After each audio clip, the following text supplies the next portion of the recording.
So I woke up this morning and I went on my phone, I was scrolling on TikTok and Instagram, and the first thing I saw was how someone was buying their seventh home. He looked about my age, 27, 28.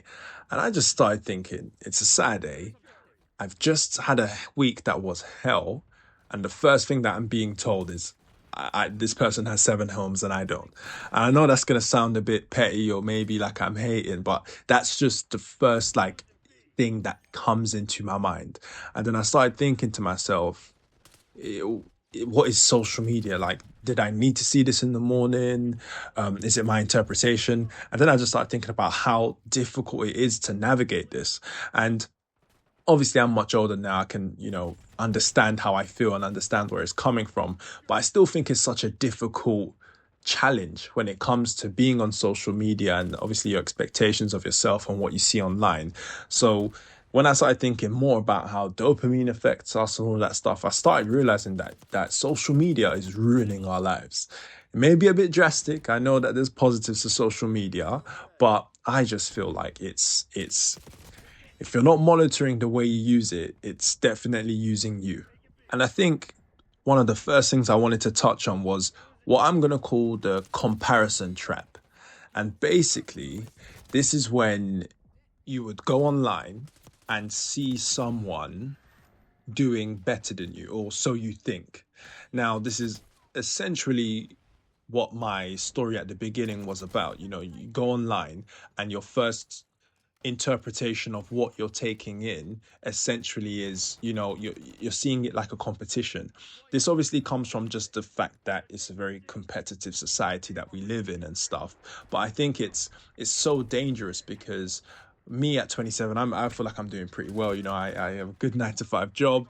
I'm able to travel and stuff. Like I'm doing quite well for myself. However, if I am to go online, I mean, there are 22-year-old athletes and billionaires and stuff. It is, if you go online, you are met with absolute overachievers. You are met with people that are doing absolutely amazing things, and that's good. It's just, you have to remember that your brain doesn't take in the nuance and doesn't take in the small details. They're not telling you how they got their, successful business or their money and stuff or their seven homes. Your brain only cares about that person has seven homes and you don't have seven homes. But obviously, there are so many different situations. You could be younger, 17, 24, even 27, 30. You could be looking after your sick parent. You could have a child. You could have things in your life that prevent you from maybe achieving goals that you see online, but that, again, your brain doesn't care about that. The only thing your brain is focused on is who's winning, who's losing. And that's just a dangerous place to be, especially for your mental health, because mental health is something you got to protect. But if you keep feeding your subconscious essentially with negative reinforcement that you're not where you should be, you got to be working harder, you got to be working harder, that puts you in a very difficult position. And you have to remember that those people who are uploading stuff, they're not showing you the times, how many times they failed. They're not showing you what it took to get there. You're seeing people's end product, whereas you're seeing your own in progress. So try not to compare the two. They're two different stages. And I think I remember one example, one picture I saw, and it's someone who's walking, and then that person who's walking is looking at someone riding a bicycle. The person riding the bicycle is looking at someone on a motorcycle. Then the motorcycle is looking at the person with the car, and the car is looking at the person with the sports car. And the whole point is that they're all comparing, they're all looking upwards, they're all looking at, oh, what it's like to be on the bike and all of that stuff. And it's just dangerous because essentially everyone's probably using the mode of transport that works for them, the mode of transport that's affordable for them, but the consistent comparison of other people is robbing you of enjoying your moment, enjoying where you are. And that's just where I just don't really like to be. And I found myself in this comparison trap in the morning. You don't even notice it. It happens all the time. And I just hated it. I felt bad. I felt like I should be praising someone on seven homes, not thinking, why is it me that's not there? It's a dangerous loop to catch yourself in. Kind of separate to the comparison trap is the dopamine on demand. So another issue I kind of have with social media is how we've retrained our brains to want dopamine on demand. And by that I mean is every single time you pick up your phone, you see a funny video, you get one like, so on and so forth. Essentially, your brain, you're receiving dopamine. It makes you feel good. That naturally your brain's going to want more of that. So what we are kind of training our brain is if we pick up our phone, we get that hit of dopamine. It's like a drug.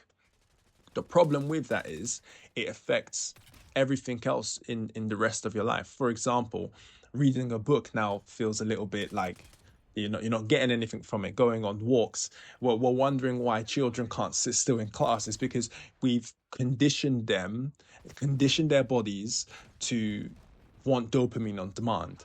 Now, when we talk about getting dopamine on demand, I think there's something on all of our minds about what we can do to ourselves to get that dopamine. But I'm going to save that for another video because that's a problem all on its own.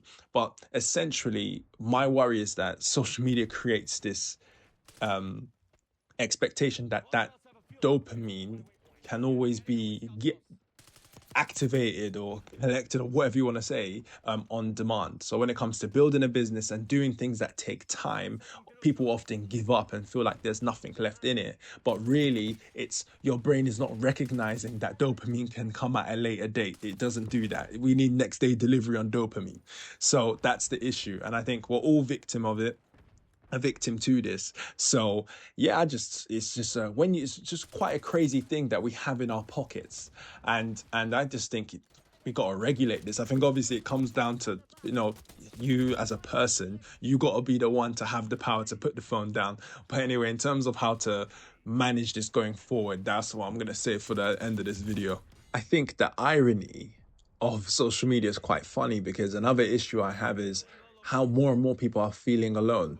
I mean, similar to my last video, look, you can go online, men are more lonely than ever, women are more lonely than ever, people are getting divorces, people are staying in their homes. And you'd think that in this information age and social media age, I mean, I think social media blew up in the mid 90s. So we're not even 50 years into social media. And so many people are recluse. They're just, there's a lot more views than comments. It's just it's where the patterns are going.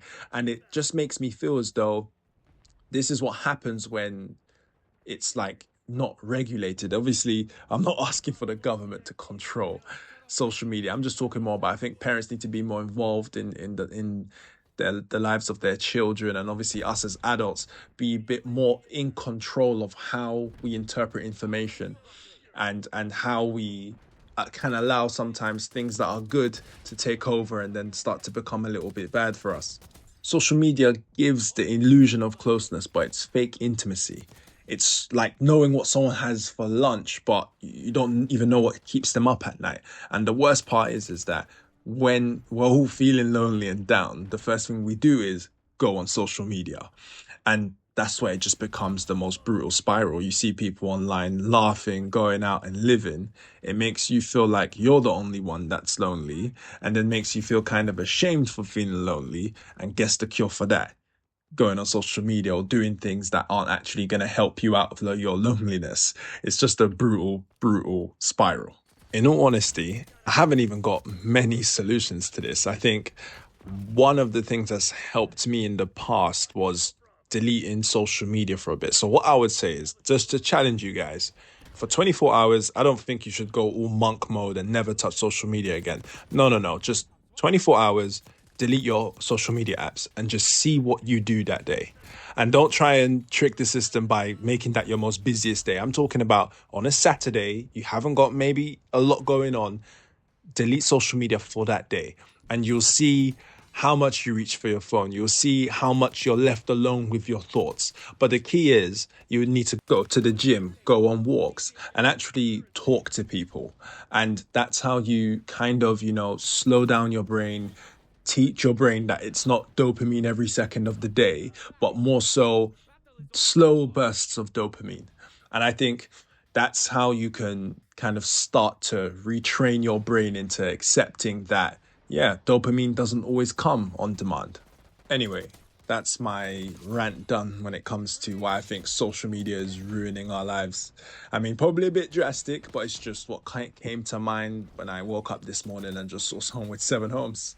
Kind of crazy. But anyway, don't forget to like and subscribe. I mean, I know some of you are probably feeling like this as well, so also leave a comment. But I'll catch you guys in the next one.